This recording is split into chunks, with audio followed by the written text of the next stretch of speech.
उद्देश्य के साथ। तो अंकेक्षण क्यों किया जाता है? ताकि हम वित्तीय सूचनाओं पर राय व्यक्त कर सकें। तो कल मैंने आपको बताया था कि कैसी राय देता है अंकेक्षक? सत्य एवं उचित, ट्रू एंड फेयर। सत्य और उचित का अर्थ मैंने आपको बता दिया था। लेकिन मैंने आपको एक बात बताई थी कल कि ये राय देने के लिए आपके पास दो क्या होने चाहिए? आधार होने चाहिए। पहला आधार मैंने कल आपको समझाया था कि जब वित्तीय विवरण महत्वपूर्ण, जब वित्तीय विवरण महत्वपूर्ण मिथ्या वर्णन से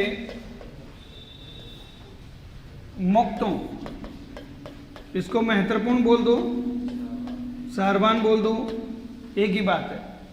हिंदी में महत्वपूर्णता को हम क्या क्या शब्दों से जानते हैं? महत्वपूर्ण, सारवान और एक और शब्द है भौतिकता। भौतिकता और इंग्लिश में एक ही नाम इसका क्या? मटेरियल।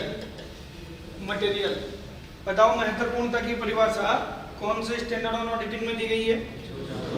मैंने आपको बताया था ऐसे 320 और ऐसे 320 ये कहता है महत्वपूर्णता क्या होती है? जो वित्तीय विवरण के उपयोगकर्ता के आर्थिक निर्णय को क्या करे? प्रभावित करे, जिससे आपका निर्णय क्या होता है? प्रभावित होता है। वित्तीय विवरण के उपयोगकर्ता कौन हो सकते हैं? कोई भी हो सकता है, आंतरिक भी और बाह्य। तो याद आपकी संस्था है और आप ऑडिट करवा रहे हो तो आपके लिए तो यूजफुल है ही, पर अगर आप मेरी ऑडिट रिपोर्ट लेकर बैंक से लोन लेना चाहो तो अब उसको यूज कौन कर रहा है? बैंकर। इनकम टैक्स अधिकारी भी मेरी रिपोर्ट के बेसिस पे काम करेगा, वो भी उसी को सही मानेगा। तो आयकर अधिकारी भी क्या हो गए हैं यहाँ पे? उपयोगकर्ता हो गया। तो वित्तीय विवरण के उपयोगकर्ता कोई भी हो सकते हैं और उनके निर्णय जिन बातों से प्रभावित होते हैं वो हमारे लिए क्या है? महत्वपूर्ण है। और मिथ्या वर्णन का मतलब है मैंने आपको कल समझा दिया था। मिथ्या वर्णन की परिभाषा किसमें दी गई है? ऐसे 450 में। यहाँ पर एक डायलॉग बताया था मैंने आपको, क्या? ACPD, अमाउंट, क्लासिफिकेशन, प्रेजेंटेशन और डिस्क्लोजर। अगर इसमें किसी तरह की कोई गड़बड़ है तो हम उसे क्या कहते हैं? मिथ्या वर्णन। अब देखो, आप कहीं भी अंकेक्षण करने जाएंगे तो मिथ्या वर्णन तो होंगे ही होंगे। ये तो आप मान के चलना कि मिस्टेक तो होगी और आप उसको क्या कर सकते हो? इग्नोर कर सकते हो। लेकिन कब तक? जब तक वो क्या नहीं हो? अगर महत्वपूर्ण मिथ्या वर्णन है तो फिर आप क्या शब्द यूज नहीं कर सकते? फिर आपको अपनी राय बदलनी होगी। फिर आपको राय क्या करनी होगी? बदलनी होगी। समझ में आ गया? तो कैसी राय देंगे फिर आप? फिर आप राय देंगे संशोधित। अभी राय क्या है आपकी? स्पष्ट, स्वच्छ।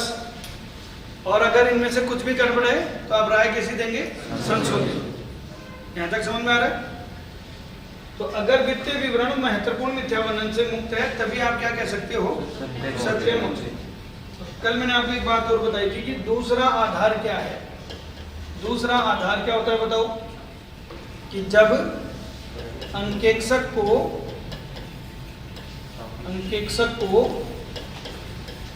पर्याप्त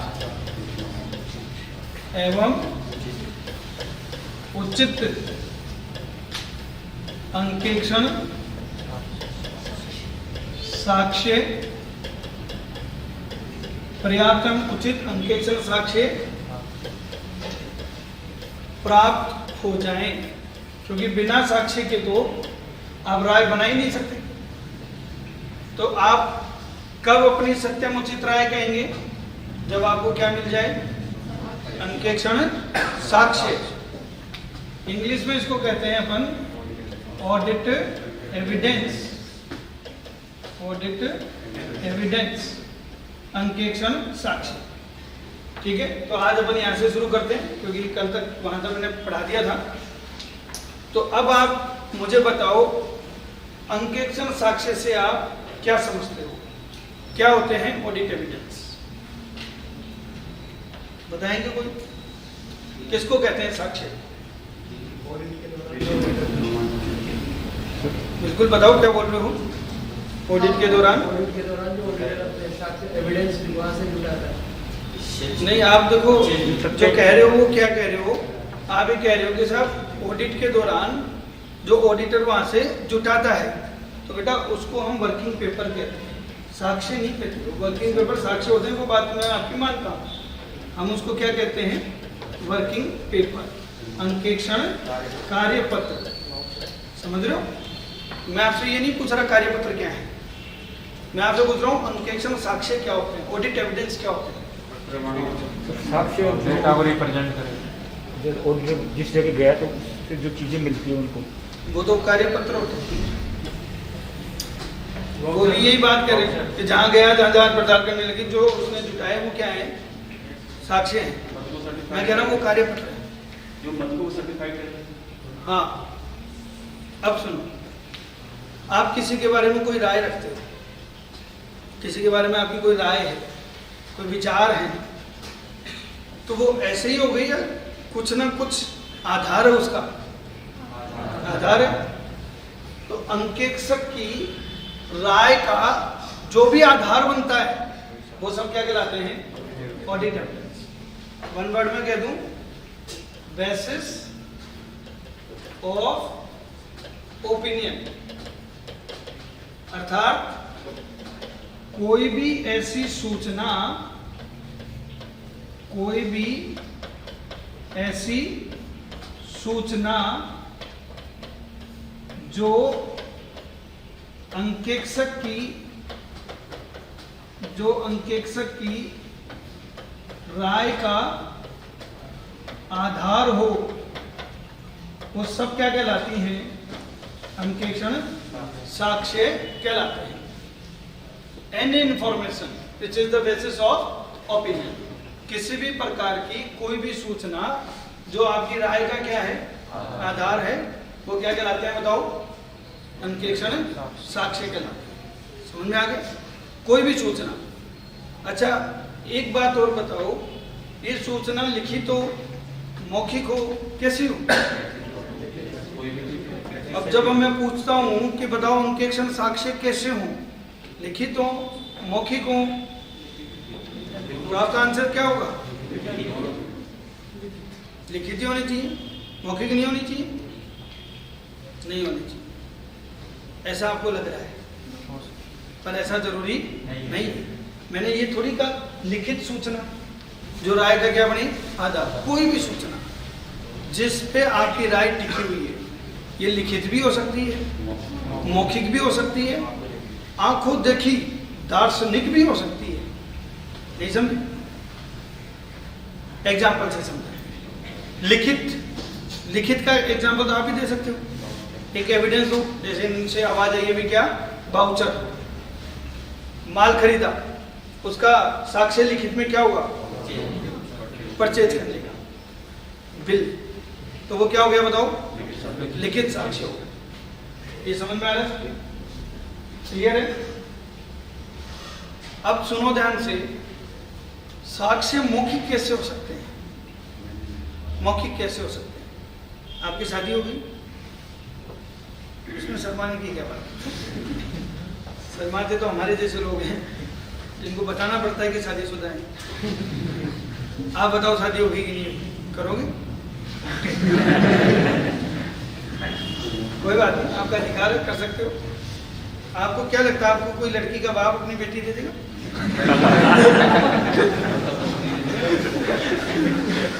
सर ऐसे क्या कमी है मेरे में? नहीं देगा, आपकी शादी नहीं होगी, टेंशन मत। अब ऐसे ही दे देगा या जानकारी निकालेगा? कैसे? लिखित में? किससे पूछेगा? पड़ोसी से, अड़ोसी से? पूछताछ करेगा? पूछताछ, inquiry is a kind of audit method. क्या अंकेक्षक भी इंक्वायरी करता है? और पूछताछ कैसी हो सकती है? मौखिक। और उसका उसको क्या मिलता है? जवाब मिलता है ना, रेस्पॉन्स मिलता है, नहीं मिलता? आप किसी से कुछ पूछोगे जवाब तो मिलेगा। क्या वो एविडेंस नहीं है? क्या वो साक्ष्य नहीं है? हाँ, आपके मन में ये चल रहा हो सर वो विश्वसनीय कैसे होंगे? भाई मौखिक है ना, उसका प्रूफ क्या होगा हमारे पास? हम कैसे प्रूफ करेंगे कि मैंने इनसे पूछताछ करी थी? That's a separate matter. वो क्वेश्चन अलग हो गया कि साक्ष्य विश्वसनीय है या नहीं है। मैं ये नहीं पूछ रहा, मैं पूछ रहा हूँ कि साक्ष्य लिखित हो सकते हैं क्या? तो आप कहेंगे यस। साक्ष्य मौखिक हो सकते हैं क्या? तो आप कहेंगे यस। अब मैं इसको एग्जाम्पल देता हूँ ऑडिट का ही, ठीक है? निवेश, इन्वेस्टमेंट नाम सुना है? कितने प्रकार के होते हैं? इन्वेस्टमेंट कितने प्रकार के होते हैं? 2 प्रकार के। कैसे कैसे?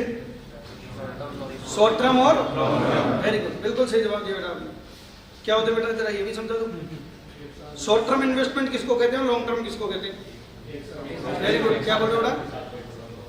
बोलो बोलो।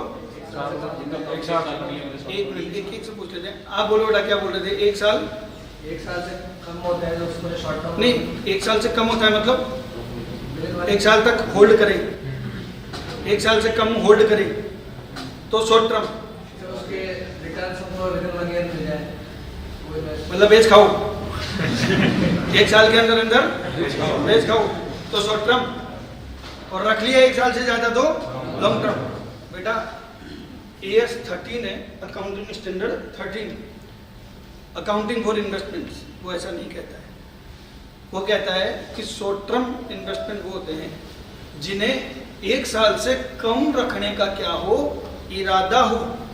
रखें जरूरी नहीं है, 1 साल से कम रखने का क्या हो, इरादा हो। और शॉर्ट टर्म के बाद क्या आते हैं? Long term. लॉन्ग टर्म क्या होते हैं? जिन्हें 1 साल से अधिक रखने का क्या हो। फॉर एग्जाम्पल, मैंने 27 मार्च को किसी कंपनी के शेयर परचेज किए, 27 मार्च को किसी कंपनी के शेयर परचेज किए। बेटा आपको समझ में आ रहा है? हाँ, 27 मार्च को मैंने किसी कंपनी के शेयर परचेज किए। क्लियर है? 31 मार्च की बैलेंस शीट बनेगी। कितने दिन हुए हैं? 27, 28, 29, 30, 31, 5 ही दिन हुए हैं। क्या मालूम है इसको? क्यों कि सर 5 ही दिन हुए हैं? ऐसा कहीं लिखा हुआ है? मैं मेरी बेटी की शादी में बेचूंगा उनको, खरीदे मैंने इसलिए, मैं तो नहीं बेचूंगा अगली साल। आपने उसको शॉर्ट टर्म कैसे मान लिया? तो शॉर्ट टर्म लॉन्ग टर्म में ऐसा कॉन्सेप्ट नहीं है। शॉर्ट टर्म लॉन्ग टर्म में कॉन्सेप्ट ये है कि अगर आप कोई निवेश करते हो और उसको 1 साल से अधिक रखने का क्या है, इरादा है, तो वो लॉन्ग टर्म। और 1 साल से कम के अंदर ही निपटाने का इरादा है तो शॉर्ट टर्म। समझ गए? तो सर फर्क क्या पड़ गया? लॉन्ग टर्म शॉर्ट टर्म क्या फर्क पड़ गया? क्या फर्क पड़ गया? बैलेंस शीट में शॉर्ट टर्म को अपन दिखाते हैं बाजार मूल्य या लागत मूल्य, दोनों में से जो भी कम हो, और लॉन्ग टर्म को दिखाते हैं किस पे? लागत मूल्य पे। अर्थ का अनर्थ हो गया ना, पूरी बैलेंस शीट चेंज हो गई आपकी। और आप कह रहे हो फर्क क्या पड़ गया? खैर चलो, मैं अकाउंटिंग नहीं पढ़ा रहा हूँ आपको, मुझे आती भी नहीं, मैं तो आपसे ये पूछ रहा हूँ इरादों का प्रूफ क्या हो? इरादों का प्रूफ क्या हो? मैंने कहा भाई 1 साल से ज्यादा रखने का क्या हो, इरादा हो। अरे इरादों का प्रूफ क्या हो? इरादों का कोई प्रूफ नहीं होता सिवाय इंक्वायरी, सिवाय इंक्वायरी। तो ऐसे भी बहुत सारी ऑडिट में परिस्थितियां आती हैं जहां हमको सबूत लिखित में मिलते ही नहीं है, तो हमें कैसे लेने पड़ते हैं? मौखिक। ये समझ में आ गया? तो बताओ सूचना कैसी हो सकती है? लिखित भी हो सकती है और कैसी हो सकती है? मौखिक भी। आंखों देखी है? ये भी हो सकती है। बताओ, आंखों देखी हो सकती है? एग्जाम्पल? Very good. किसका? स्टॉक का। आपकी बैलेंस शीट में क्या आ रहा है? स्टॉक। कैसे वेरीफाई करोगे? जाके देखोगे, अपनी आंखों से देखोगे, ये भी प्रूफ है, ये भी आपको सूचना मिल रही है। तो कोई भी ऐसी सूचना जो आपकी राय का क्या बने, वो क्या कहलाती है? अंकेक्षण साक्ष्य कहलाती है। चाहे लिखित हो, चाहे मौखिक हो, और चाहे दाखिल हो। वो एक अलग मैटर है कि इनमें से कौन ज्यादा विश्वसनीय है। और ये तो युगों युगों से चलता आ रहा है कि आंखों देखा और कानों सुना, गलत हो सकता है लेकिन लिखा हुआ सही होता है। तो लिखित साक्ष्य हमेशा अधिक विश्वसनीय होते हैं, पर इसका मतलब ये नहीं है कि मौखिक साक्ष्य विश्वसनीय नहीं होते। बोलो समझ में आ गई बात? कोई डाउट? ये जो मैंने आपको बात बताई है अंकेक्षण साक्ष्य की, इसकी परिभाषा किसमें दी गई है? Standard on auditing 500। और मजेदार बात है बच्चों कि आपके आरपीएससी जूनियर अकाउंटेंट में आपको पूरा ऐसे 500 पढ़ने की जरूरत नहीं है, पर इस टाइप की चीजें याद रख लो। तो ऑडिट एविडेंस बताओ किसमें? बस इतना से क्वेश्चन आता है आरपीएससी जूनियर अकाउंटेंट में, तो इससे ज्यादा तो लेवल ही नहीं है इनका। और हम तो ऐसा लेवल पढ़ेंगे कि आप ऑडिट के पेपर को 25 क्वेश्चन को मुश्किल से 20 मिनट में सोल्व कर दो। पेपर में 20 मिनट ही लगेंगे, तो आप ऑडिट वाले पेपर में टाइम बचाओ और दूसरी जगह पे कंज्यूम करो। बहुत आसान सा पेपर आता है और बहुत आसान सी चीजें पूछते हैं, लेकिन हम डेप्थ में पढ़ेंगे और उसके लिए आप तैयार हो। तो ये समझ में आ गया? ऐसे 500 में किसकी परिभाषा दी गई है? और ऑडिट एविडेंस क्या होते हैं?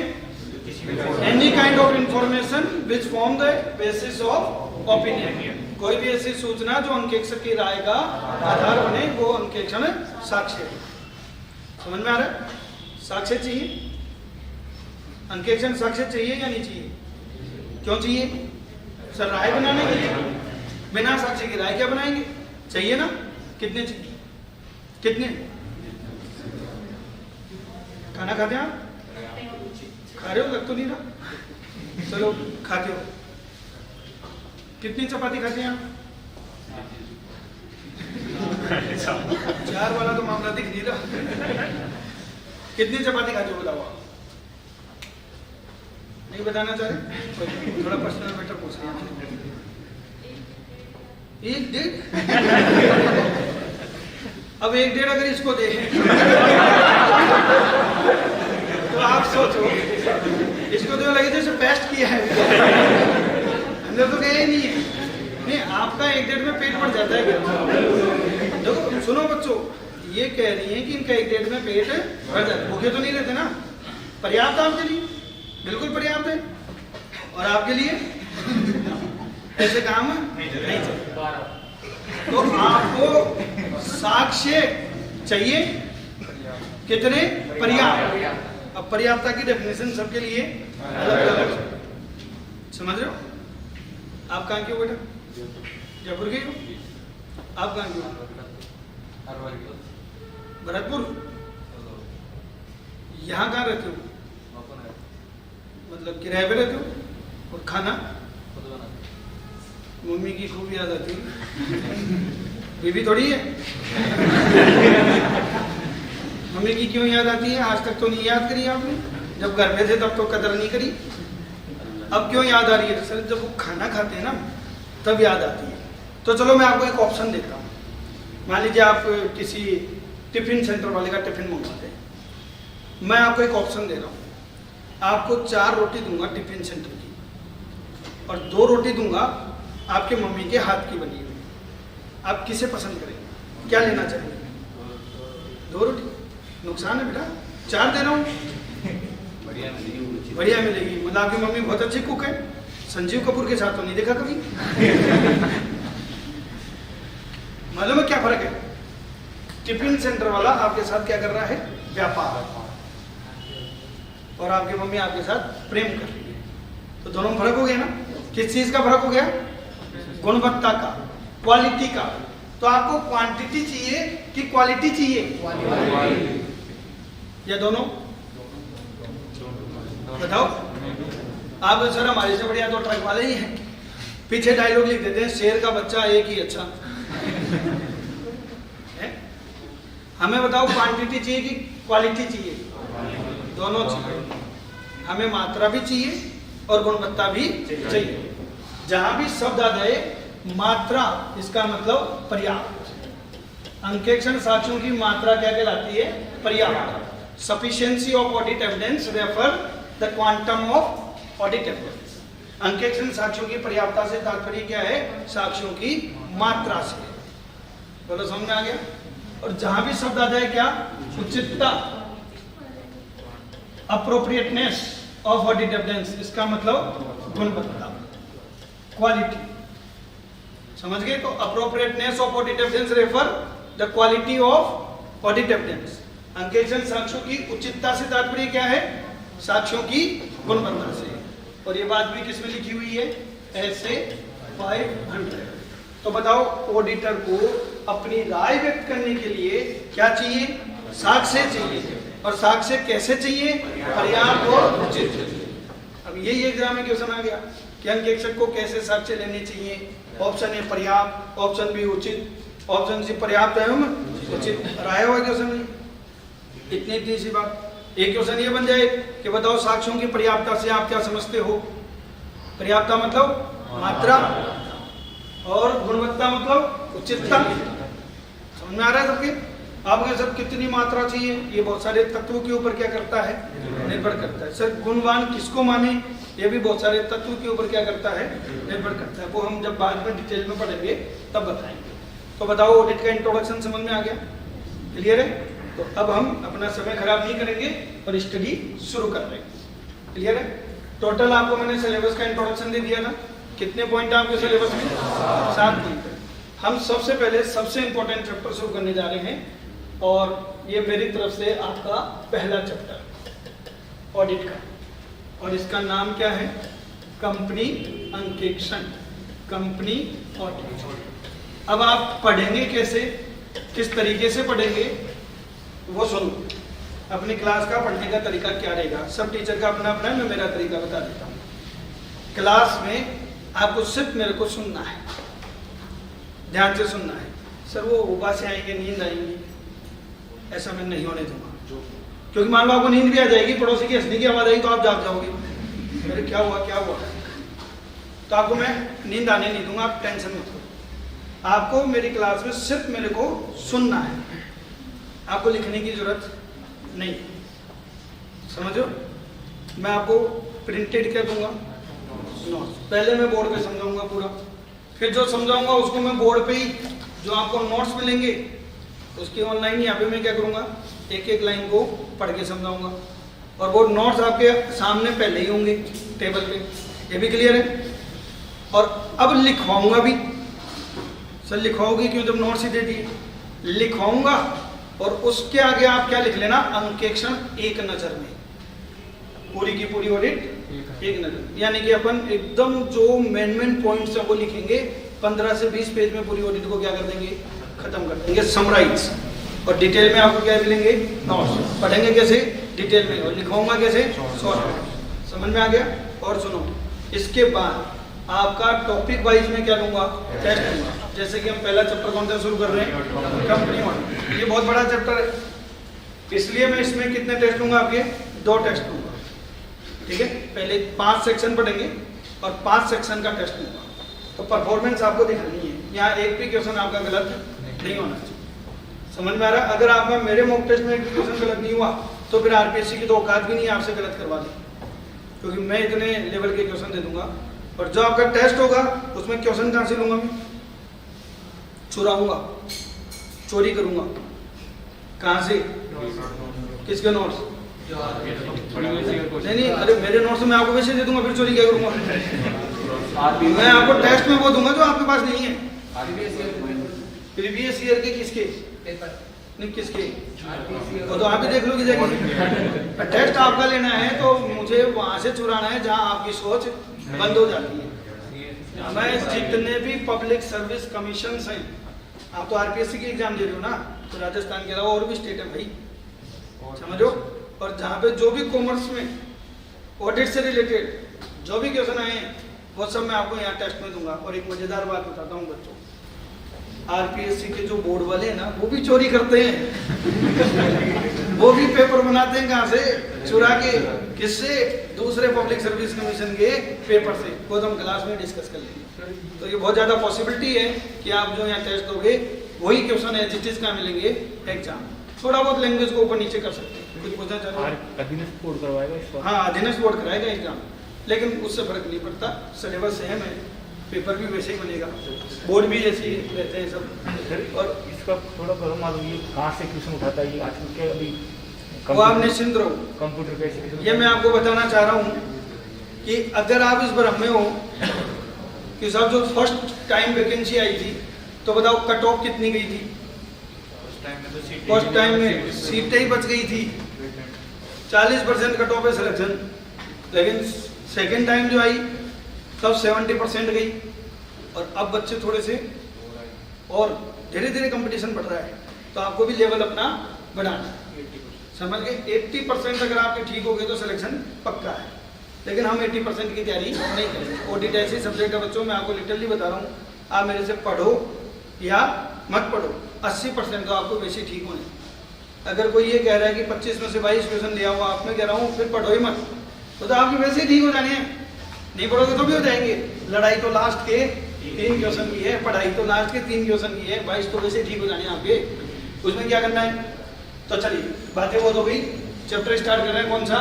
Company audit. यहाँ बच्चों में आपकी जानकारी के लिए बता दूं कि हम इस चैप्टर में क्या पढ़ने वाले हैं? Company act 2013।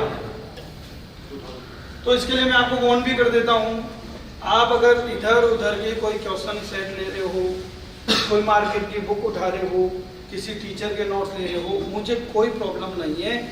और मेरे मुझे आप कभी भी ना नहीं सुनेंगे कि मैं ये नहीं बताऊंगा। कहीं से भी उठाओ, ओपन चैलेंज है। पूरे हिंदुस्तान में किसी टीचर के नोट्स ले आओ, किसी के भी ले आओ, मैं आपको हमेशा बताने को तैयार हूँ। लेकिन मेरे को एक प्रॉब्लम क्या आती है कि ये चैप्टर में हम एक्ट कौन सा पढ़ने वाले हैं, और मार्केट में लोग क्या करते हैं कि ऊपर के कवर पे लिखते हैं पूर्णतः संशोधित कंपनी अधिनियम 2013 के अनुसार। लेकिन क्वेश्चन के आंसर किसके अनुसार दे रखे हैं? कंपनी अधिनियम 1956 के अनुसार। तो उससे आपका कंफ्यूजन क्रिएट होगा कि सर ने तो ये बताया था और यहाँ तो आंसर ये दिया हुआ है। तो वो डिफरेंस जो है वो क्यों है? क्योंकि वो पुराने प्रोविजन के अकॉर्डिंग आंसर है। तो आप जो भी पढ़ो, जहाँ से भी पढ़ो, लेटेस्ट अपडेटेड चीज पढ़ना। कंपनी अधिनियम 2013 पढ़ेंगे और इस अधिनियम में एक अध्याय आता है। क्या आता है? अध्याय, यानी कि चैप्टर। और चैप्टर कौन सा है? चैप्टर 10, अध्याय 10। सर मतलब अध्याय 10 का मतलब क्या है सर यहाँ पे? तो देखो इसको भी थोड़ा समझा देते हैं। कोई भी अधिनियम होता है ना, कोई भी कानून, एक्ट, वो एक्ट कुछ पार्ट्स में क्या होता है? डिवाइड होता है। ठीक है? इन पार्ट्स के अंदर क्या होते हैं बताओ? शेड्यूल। शेड्यूल के अंदर भी क्या होते हैं? चैप्टर्स। और चैप्टर के अंदर क्या होती हैं? धाराएं, सेक्शन। और सेक्शन में भी क्या होती हैं? Sub section. सब सेक्शन यानी कि उपधाराएं। और इन दोनों के अंदर भी क्या हो सकते हैं? क्लोज यानी कि वाक्य। और वाक्य के अंदर भी क्या हो सकता है? सब क्लोज। वाक्य के अंदर भी क्या हो सकता है? सब क्लोज, उपवाक्य। समझ गए? और जो भी हमारे को पढ़ना होता है वो इन 4 में लिखा होता है, या तो धारा में, या उपधारा में, या वाक्य में, या उपवाक्य में। इनमें जो बातें लिखी रहती हैं उनको हम क्या कहते हैं? प्रोविजन। क्या कहते हैं? प्रोविजन ऑफ द एक्ट, यानी कि प्रावधान, कानून के प्रावधान। समझ गए? और हर चीज के क्या होते हैं? अपवाद। भाई कोई नियम आ गया और उसका क्या है? एक अपवाद है। अपवाद को अपन क्या कहते हैं? प्रोविजो। प्रोविजो यानी कि अपवाद। समझ में आ रहा है? क्लियर है? तो हम क्या पढ़ने वाले हैं? इस अधिनियम का अध्याय 10। अध्याय 10 का नाम है ऑडिट एंड ऑडिटर्स, अंकेक्षण एवं अंकेक्षक। कंपनी अधिनियम 2013 के अध्याय 10 का नाम क्या है? Audit and auditors. और इस अध्याय में कुल जो धाराएं आपको पढ़नी है वो पढ़नी है धारा 139 से लेकर 148 तक की धाराएं पढ़नी है। कहां से कहां तक पढ़नी है? 139 to 148। ये आपको धाराएं पढ़नी है। समझ में आ गया? और इसके साथ साथ आपको कुछ नियम भी पढ़ने हैं। क्या पढ़ने हैं? नियम यानी कि रूल्स। और साहब ऑडिट से रिलेटेड जो रूल्स जो कंपनी अधिनियम 2013 में दिए गए हैं उनका नाम है कार। बड़ी कार, छोटी गाड़ी, कार 2013 14। अब इसकी फुल फॉर्म आप बनाओ। सी का मतलब कंपनी, ब्रैकेट में लिख देते। ए का मतलब ऑडिट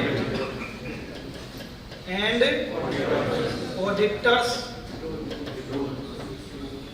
रूल्स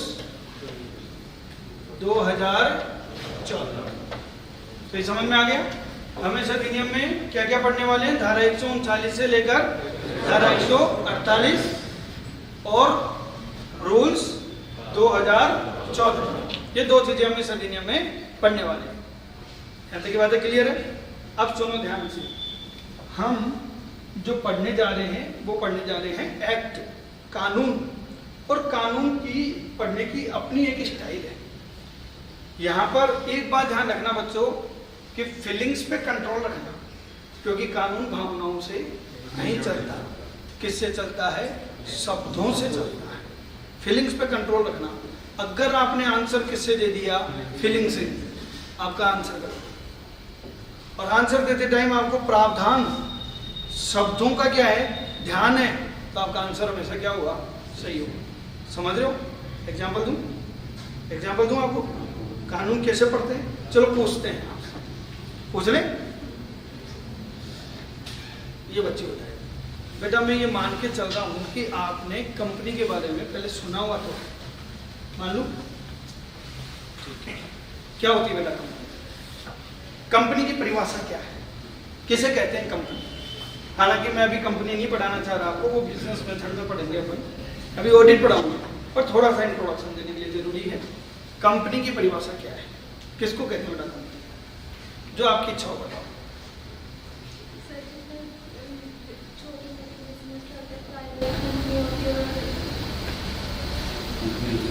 नहीं, इसमें मजा नहीं है जी।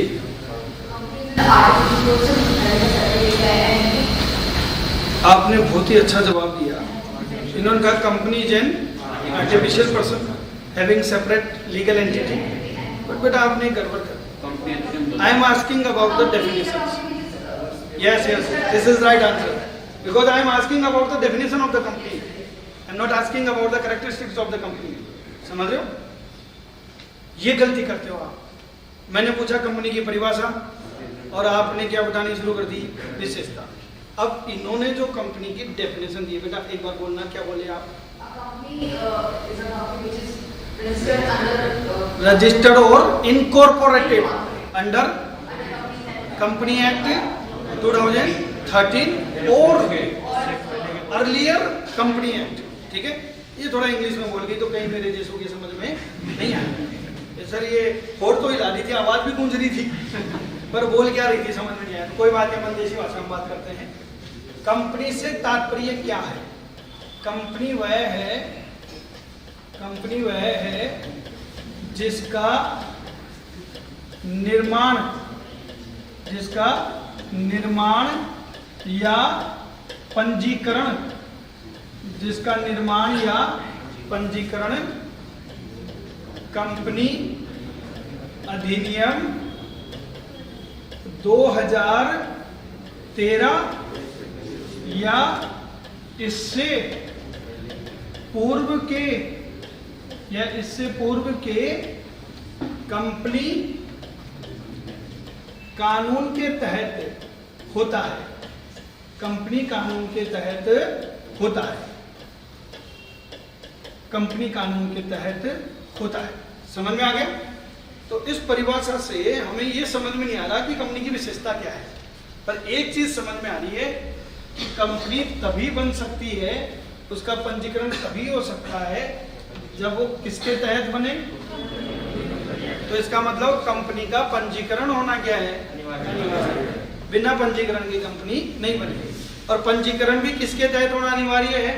कंपनी अधिनियम 2013 के तहत, या फिर जो पहले के कंपनी कानून थे, लाइक कंपनी एक्ट 1956। वो भी कंपनी एक्ट तो था ही ना, आज नहीं है तो क्या हुआ? मतलब समझ में आ गया बेटा? सबके समझ में आ रहा है? आ रहा है बेटा? क्वेश्चन को क्या? विदेशी कंपनी का नाम सुना? विदेशी कंपनी, फॉरेन कंपनी क्या होती है? उनको बताओ। बताओ बेटा, आपने विदेशी कंपनी का अगर नाम सुना है तो विदेशी कंपनी क्या होती है, फॉरेन कंपनी किसे कहते हैं? जी आप कुछ बोलना चाह रहे हो? नहीं, कोई बात नहीं। इधर से सुट आ रही थी। भारत के बाहर रजिस्टर्ड और भारत में बिजनेस करती है। मतलब भारत के बाहर पंजीकरण है, यानी कि कंपनी अधिनियम 2013 में नहीं है, संचालन किसी और। बिल्कुल सही बात है। इन्होंने कहा विदेशी कंपनी क्या है, फॉरेन कंपनी क्या है, which is incorporated outside the India. जो भारत के बाहर क्या है, रजिस्टर्ड है, पंजीकरण है या निर्माण हुआ है, कहाँ पर? तो फिर हम क्यों पढ़े भाई? अरे भारत के बाहर बनी है, हम क्यों पढ़े? क्योंकि पंगे कहाँ ले रखे उसने, व्यापार स्थल कहाँ है, भारत में। तो विदेशी कंपनी क्या है? विदेशी कंपनी वह है जिसका पंजीकरण या निर्माण भारत के बाहर होता है, भारत के बाहर होता है, किंतु व्यवसाय स्थल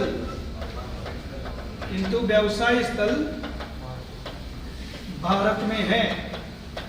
बिजनेस प्लेस कहाँ है? भारत। क्लियर है क्या? किसी को डाउट होगा पूछो दोनों परिभाषा में, फिर मुझे डाउट स्टार्ट हो गया। मुझे डाउट है, अगर आप में से किसी को डाउट होगा पूछ सकते हैं। सबके क्लियर है? चलो अब अपन क्या करते हैं, इन दो को पकड़ लेते हैं, क्योंकि इन दोनों ने बताई डेफिनेशन। आपने कंपनी की डेफिनेशन बताई और आपने फॉरेन कंपनी की डेफिनेशन बताई। अब मेरा एक क्वेश्चन है आप लोगों से, क्या विदेशी कंपनी है? Is a foreign company? क्या विदेशी कंपनी है? और आंसर बोर्ड पे लिखा हुआ है, ढूंढना है। क्या विदेशी कंपनी है? बोलो बेटा, क्या बोल रहे हो? नहीं, आपका क्या कहना है? ये तो हाँ कर रहे। जनाब आपका क्या विचार है? गहन चिंता में हो। ये दोनों को समझ में आ गई क्या? तो क्वेश्चन क्यों नहीं समझ में आ रहा? सिंपल सा तो क्वेश्चन पूछ रहा हूँ, कानून पढ़ने का तरीका सिखा रहा हूँ आपको। क्या विदेशी कंपनी है क्या? है? आप हाँ कर रहे हो। बेटा कंपनी क्यों है ये बताओ, कंपनी क्या होती है ये बताओ। कहाँ पर? अरे कंपनी बताओ, विदेशी कंपनी नहीं। कंपनी क्या होती है? कहाँ पर? 2013 या इससे पहले के कानून में, उसी को कहते हैं ना। और विदेशी कंपनी का पंजीकरण क्या है? भारत में तो नहीं है ना, और ये कानून विदेश में थोड़ी लागू है, ये तो भारत का कानून है। तो विदेशी कंपनी नहीं है। फीलिंग से आंसर दोगे तो क्या कहोगे कि है सर, विदेशी कंपनी क्या है? कंपनी है। लेकिन कानून की भाषा को देखोगे तो क्या लिखा हुआ है कि विदेशी कंपनी नहीं है। क्या नहीं है? कंपनी नहीं है। सर कंपनी नहीं है तो फिर क्या है? फॉरेन कंपनी अगर कंपनी नहीं है तो फिर क्या है? Foreign company is a body corporate. Foreign company is a body corporate, निगमित निकाय है। सर विदेशी कंपनी क्यों नहीं है? क्योंकि वो भारत के कंपनी अधिनियम के तहत पंजीकृत नहीं है। और कंपनी तो वही होती है जो भारत के कानून के तहत पंजीकृत हो, और ये तो भारत पंजीकृत हुई है। तो विदेशी कंपनी कैसी हुई? वो कंपनी नहीं है। तो फिर क्या है? निगमित निकाय, समामिलित संस्था भी बोल सकते हो आप इसको। निगमित निकाय बोलते या समामिलित संस्था बोलते, बॉडी कॉर्पोरेट। अब सर ये नया ही पंगा कर दिया आपने। अब ये बॉडी कॉर्पोरेट क्या है, निगमित निकाय क्या है, बॉडी कॉर्पोरेट क्या है? तो अब उसको समझो। बॉडी कॉर्पोरेट का मतलब होता है जो कहीं ना कहीं किसी ना किसी एक्ट में क्या हो, रजिस्टर्ड हो। अच्छा कौन से एक्ट में? कौन से एक्ट में? किसी में भी। कहां पर? कहीं पर भी, चाहे देश में चाहे विदेश में, चाहे कंपनी कानून में या किसी और कानून, जो क्या हो, रजिस्टर्ड हो। और जो ही रजिस्टर्ड हो वो अलग और उसको बनाने वाले अलग, सेपरेट क्या रखते हो, लीगल एंटिटी रखते हो, पृथक कानूनी अस्तित्व रखते हो। पृथक कानूनी अस्तित्व का मतलब कंपनी अलग और उसको बनाने वाले अलग। बताओ इस दुनिया में सबसे बड़ा कपूत कौन है? कपूत कौन है इस दुनिया का सबसे बड़ा कपूत? कंपनी। जो बंदे ही अपने माँ बाप को कहते हैं हु आर यू, मैं अलग और तुम अलग। जो कंपनी का निर्माण करते हैं ना वो अलग होते हैं, उनका अस्तित्व क्या है, अलग है, और कंपनी का अस्तित्व क्या है, अलग। इनका सेपरेट लीगल एंटिटी होती है। समझ में आ रहा है? क्लियर है? तो अब बताओ विदेशी कंपनी क्या हुई? किसी को डाउट आ रहा है बेटा समझ में? पक्का? क्वेश्चन पूछ लें। क्या सभी कंपनियां निगमित निकाय हैं? Whether all companies are body corporate? क्या सभी कंपनियां निगमित निकाय हैं? पक्का? कंफर्म? आप क्या कहना चाह रहे हैं? यस? भरतपुर कंपनियां निगमित निकाय नहीं है? आपका क्या विचार है? और अब मुझे लग रहा है कि समझ में आ गया, क्योंकि 4 बच्चों से पूछ लिया रेंडमली, चारों के आंसर क्या है, सही है। सभी कंपनियां क्या होती हैं? पता क्यों है? क्योंकि वो रजिस्टर्ड तो होती है, और जो ही रजिस्टर्ड होती है कंपनी की तो खास बात ये कि वो अलग और उसको बनाने वाले अलग। तो सभी कंपनियां क्या होती हैं? समझ में आ रहा है? आप बताओ पक्का आ रहा है? तो चलो क्वेश्चन का जवाब। क्या सभी निगमित निकाय कंपनी होते हैं? क्वेश्चन पलट दिया मैंने। पहले क्या पूछा था कि क्या सभी कंपनियां निगमित निकाय है, तो आपने कहा यस। अब मैं पूछ रहा हूं क्या सभी निगमित निकाय कंपनी होते हैं?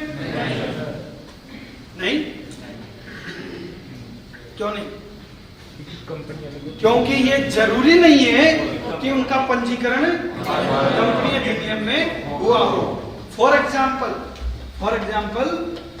Foreign company, for example LLP limited liability partnership, सीमित दायित्व साझेदारी। ना तो ये साझेदारी है ना कंपनी है, तो फिर क्या है कि बॉडी कॉर्पोरेट निगमित निकाय। समझ गए? तो कानून इस तरीके से पढ़ना बच्चों। अगर आपने यूं ही सरसरी तौर पर पढ़ा ठीक है कंपनी में जैसे होनी है की बात है, तो बेटा 22 पे अटक जाओगे। 22 से 25 में आना है तो ये से पढ़ना है। समझ रहे हो कि नहीं समझ? पक्का? शब्दों का हेर फेर भी कर दोगे ना तो मामला गड़बड़ हो जाएगा। मैं आपको एक किस्सा सुनाता हूँ, मुझे याद आ गया। एक बार मैं और मेरी वाइफ किसी विवाह समारोह में चले गए, साहब बुला लिया, किसी ने चले गए। अब आजकल लोग भी क्या ऐसे ही बोलते हैं, से परिवार आने चले गए साहब। अब शादी ब्याह में हंसी मजाक चलती रहती है, कुछ गाने शाने चलते रहते हैं। तो जो एंकर आते हैं, जो एंकरिंग करते हैं, स्टेज पे खड़ा हो गए, उसने आवाज लगाई कि मैं सभी महिलाओं से एक क्वेश्चन पूछना चाहता हूँ। तो सारे लोग देखने लगे क्या पूछना चाह रहा, पूछो। तो उसने क्या पूछा कि आपके पहले पति का नाम बताओ। मेरी वाइफ गुस्से में आ गई, अरे कैसा बदतमीज आदमी। तो चिल्ला के बोलती है वन एंड ओनली वन जुगल। तो उन्होंने कहा बैठ जाओ। भाई तो काउंटिंग कर रही है 1 2। अब मैं थोड़ा सा इसको स्लो वर्जन में बोलता हूं, शायद आप समझे हो। आपके पहले पति का नाम बताओ। क्या समझे? यस, अपना नाम बोलने से पहले किसका नाम बोलो? पति का नाम बोलो। और मेरी वाइफ तो काउंटिंग में लग गई, पहला की दूसरा की तीसरा। समझे कि नहीं समझे? साहब बोलने से ही अर्थ का क्या हो गया अनर्थ। और तुम तो क्या पढ़ रहे हो? कानून। तो कानून को बहुत बारीकी से पढ़ना है, शब्दों को ध्यान देना है। तो मैंने जो ये बात समझा यार समझ में आ गई, निगमित निकाय समझ में आ गई, और ये आगे काम आएगी जब मैं टॉपिक शुरू करूंगा क्या अंकेक्षक की योग्यता और अयोग्यता। तो वहां पे मैं बताऊंगा कि अगर चार्टर्ड अकाउंटेंट ने मिलकर बॉडी कॉर्पोरेट बना ली तो वो किसी भी कंपनी का अंकेक्षण नहीं कर सकते। तो वहां कहेंगे अरे ये बॉडी कॉर्पोरेट क्या है। समझ रहे हो? यहाँ तक की चीजें क्लियर है? एक बार फिर रिपीट कर देता हूं, कंपनी क्या है? जिसका निर्माण या पंजीकरण कंपनी अधिनियम के तहत हुआ है। और विदेशी कंपनी क्या है? जिसका निर्माण या पंजीकरण भारत के बाहर हुआ है और जिसका व्यवसाय स्थल कहाँ है? भारत में। और निगमित निकाय क्या होते हैं? जो पंजीकरण हो कहीं भी और क्या रखे, मतलब समझ में आ गया? क्लियर है? अब सुनो, हम आगे पढ़ते हैं। कंपनी अधिनियम 2013 में जो हमें पढ़ना है, ये अधिनियम कैसा अधिनियम है? Rule based act. ये अधिनियम किस तरह का अधिनियम है?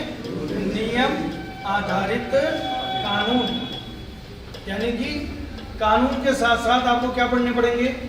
नियम पढ़ने पड़ेंगे। और अब बताओ हम कौन से नियम पढ़ेंगे ऑडिट के पर्पज से?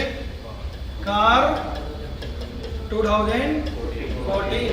तो कंपनी अधिनियम 2013 की धारा 139 से 148 किसके साथ पढ़ी जाएंगी? कार 2014 के साथ पढ़ी जाएंगी। समझ में आ गया? अब हम बात करते हैं धारा की। धारा कौन कौन सी? 139, 140, 141, 142, 143,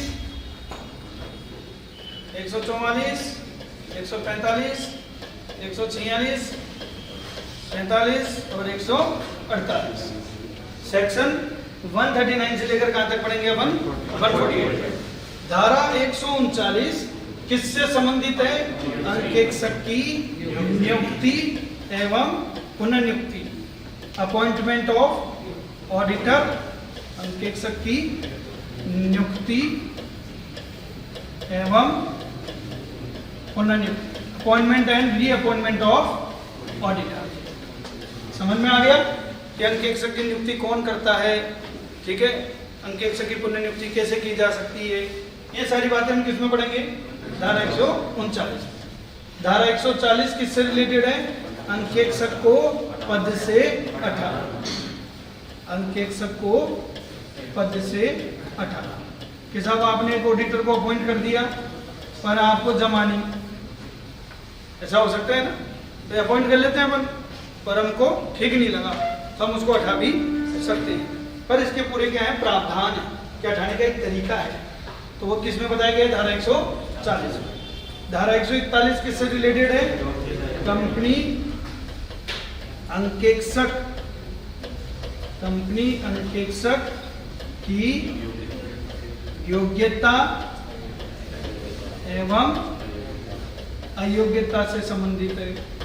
qualification and disqualification of auditor, कि कौन कंपनी का ऑडिटर बन सकता है और कौन ऑडिटर नहीं बन सकता, कि आखिर क्या योग्यता होनी चाहिए, क्या उसमें क्या होती है?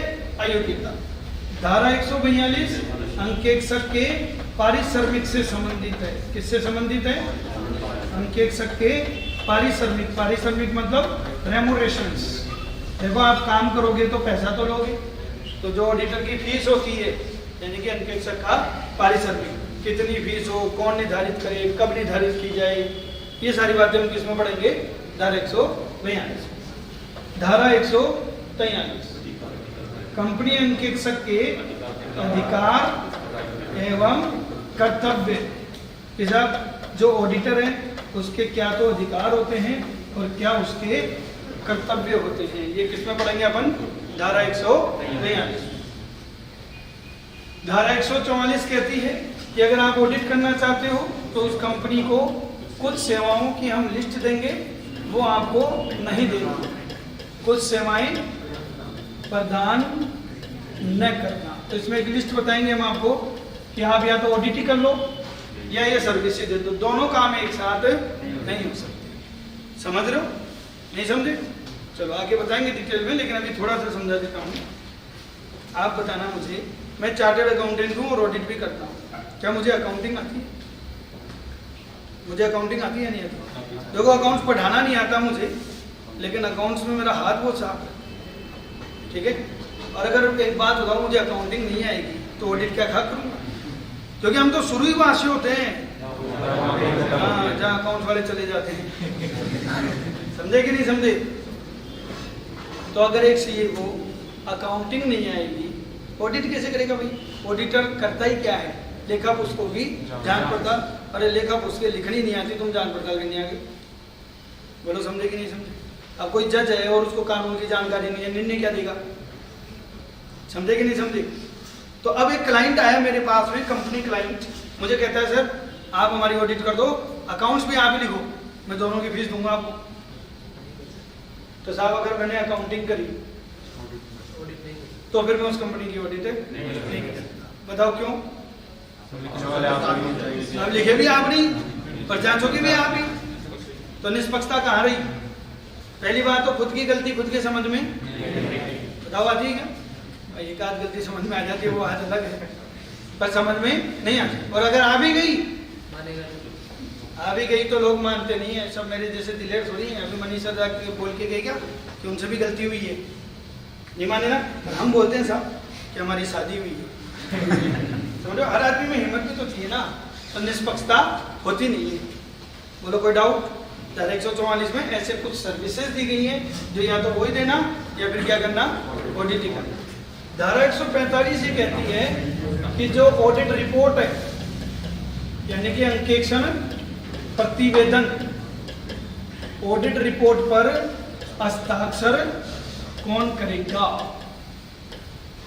कौन हस्ताक्षर करेगा? ऑडिटर ऑडिट करके रिपोर्ट देगा तो उस पर साइन कौन करेगा? ये बात किसमें लिखी हुई है? धारा 145। धारा 146 ये कहती है कि जो साधारण सभा है, साधारण सभा, उसमें उपस्थित होने का अधिकार। अभी एक बार इसको बाद में डिटेल में समझाऊंगा मैं आपको कि साधारण सभा क्या होती है, बोर्ड सभा क्या होती है। अभी इतना सा बता देता हूँ, साधारण सभा किसकी होती है? सदस्यों की। जो कंपनी के सदस्य होते हैं उनकी सभा को क्या कहते हैं? साधारण सभा कहते हैं। और हमको उनकी मीटिंग में अटेंड होने का क्या है? राइट। और धारा 147 ये कहती है कि गलती करोगे तो जुर्माना। और धारा 148 ये कहती है लागत अंत, कॉस्ट ऑडिट। यहां तक समझ गए? एक बार रिपीट कर लेते हैं और फटाफट लर्न करते जाओ मेरे साथ साथ। बोलो धारा 139 नियुक्ति। अरे इतना भी ध्यान रख लो, नियुक्ति काम हो जाएगा। धारा 140 हटाना, पहले नियुक्त कर दो फिर हटा दो। धारा 141 योग्यता और योग्यता। 142 पारिश्रमिक। 143 अधिकार और कर्तव्य। 144 उस समय प्रदान नहीं करना। 146 साधारण सभा में उपस्थित होने का अधिकार। 147 जुर्माने। और 148 याद हो गई क्या? पक्का? पक्का? धारा 143 में क्या बताया गया है? दोबारा याद करते हैं, दोबारा याद करते हैं। धारा 139 नियुक्ति। पहले नियुक्त करो भैया, पहले नियुक्त करो, फिर रवाना करो। उसकी योग्यता तो देख लेते। अच्छा देख लिया आपने योग्यता? आओ फीस दो भैया, फीस दो। क्यों फीस क्यों देंगे? अरे उसका अधिकार है भाई, उसका अधिकार है सर, अधिकार है। हाँ लेकिन कुछ सेवा नहीं देगा, फिर भी नहीं देगा भैया, पैसे लेगा कुछ सेवा नहीं देगा। समझ रहे हो? अरे भाई साहब फीस ले रहे हो, अधिकारों की बात कर रहे हो, साइन तो कर जाओ, साइन तो कर जाओ। हस्ताक्षर तुम्हारी मीटिंग में आऊंगा, वहां करूंगा साइन, वहां करेंगे तुमसे। हाँ साधारण सभा में उपस्थित होने का अधिकार। सर गलती करी तो जुर्माना लगा देना भाई। इट्स ऑल अबाउट कॉस्टिंग, कि आखिर लागत क्या है। याद हो गया? याद हो गया क्या? नहीं हुआ? चलो कोई नहीं, याद करना है इसको। आपको ये सारी धारा क्या करनी है? एकदम कंठस्थ। और अब पिछला पेपर उठा के देखना, 2-3 क्वेश्चन दो निपट गए। 25 में से 2 क्वेश्चन दो आपके निपट गए। कौन से? ये वाले। इनमें से 2 क्वेश्चन आने, इन्हीं में से 2 क्वेश्चन आने। बोलो समझ में आ गया क्या? तो कल हम एक एक धारा को क्या करेंगे? शुरू करेंगे। आज इतना ही करते हैं। अब आपकी नेक्स्ट क्लास है सर की, तो बाकी हम कब करेंगे? कंटिन्यू कल करेंगे। Thank you. फर्स्ट पेपर में भी ऐसे पढ़ाई जैसे आप बोले कि मैं नोट्स दूंगा और तो सभी हिंदी इंग्लिश सब अवेलेबल है। और अगर कोई प्योर इंग्लिश में सुनना चाहता है, क्लासेस इंग्लिश में लेना चाहता है, तो हमारे ऐप पे इंग्लिश मीडियम की थ्योरी की क्लास अलग से है। ठीक है। और ऐप पे जो वीडियो वो आपको फ्री मिलेंगी। तो इंग्लिश का अलग से अवेलेबल है, इंग्लिश के नोट्स अलग हैं, हिंदी के नोट्स अलग हैं, ठीक है।